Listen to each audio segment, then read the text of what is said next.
Uma investigação que teve início nos Estados Unidos através de uma ONG sobre pornografia infantil acabou sendo denunciado para a Polícia Federal no Brasil.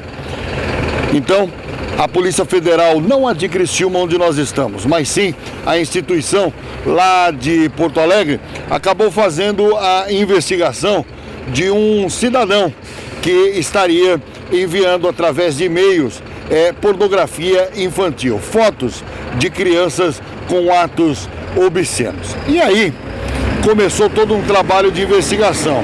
E a Polícia Federal então chegou no nome que aí você vai ficar estarrecido. Você não vai acreditar. Padre Evair Michels. Ele é da congregação dos Murialdos, né? É uma Josefina do Murialdo. É uma congregação que até por sinal tem ramificação no estado de Santa Catarina. Começou todos os trabalhos de investigação. A primeira vez que o padre foi questionado pela polícia em relação a isso, ele disse que estava guardando esses arquivos porque ele próprio estaria fazendo uma investigação para tentar, achar as pessoas responsáveis em relação à propagação, desse crime tão horrível que é o crime de quando mexemos aí com crianças, quando mexemos com pornografia infantil.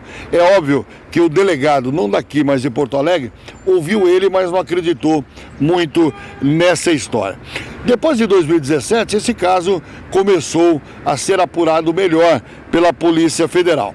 Até que a Polícia Federal acabou indiciando ele, o padre, como responsável por ter enviado esses arquivos para outras pessoas. E aí então aconteceu esta semana um fato realmente que chama atenção.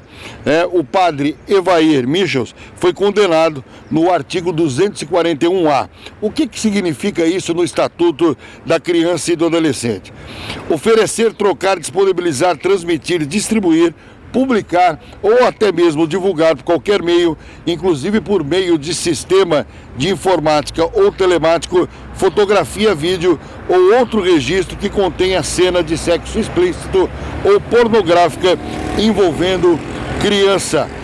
Esse foi o que a justiça determinou. Ele acabou sendo condenado, e ele ainda pode recorrer desta condenação.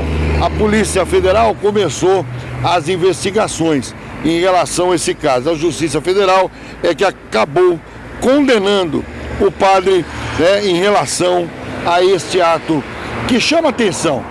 É um crime bárbaro que acontece, mas além disso, mais chama atenção porque nós estamos falando de um padre que trabalhava com crianças. Tanto é que ele foi afastado das funções. Logo que descobriram que estourou essa investigação, o padre foi transferido para uma cidade do interior e foi colocado uma tornozeleira.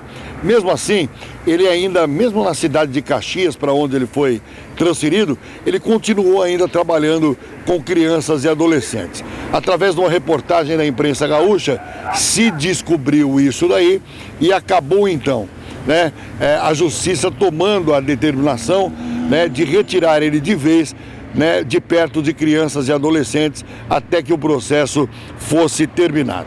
A direção da igreja não quis falar do assunto, até mesmo disse que vai abrir uma sindicância interna para apurar, mas estava esperando o resultado do julgamento do padre Evair Michels. É lógico, o advogado de defesa foi ouvido e colocou toda a parte da inocência do padre.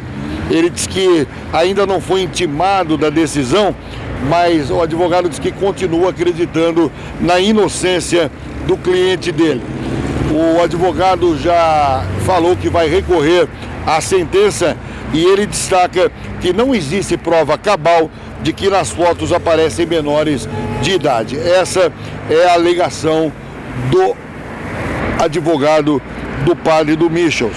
Mas enfim, foi uma condenação de 8 anos que o padre acabou recebendo em relação a esse crime que chama atenção, que é um crime, novamente eu repito, é um dos crimes bárbaros, pornografia infantil. A investigação começou nos Estados Unidos, veio terminar na Polícia Federal no estado do Rio Grande do Sul, em Porto Alegre. Chama atenção pelo fato da batina, chama atenção por ser um líder religioso, mas infelizmente cometeu esse erro, cometeu essa gafe e foi afastado do clero e agora continua respondendo na justiça, mesmo recorrendo, mas já está condenado em primeira instância.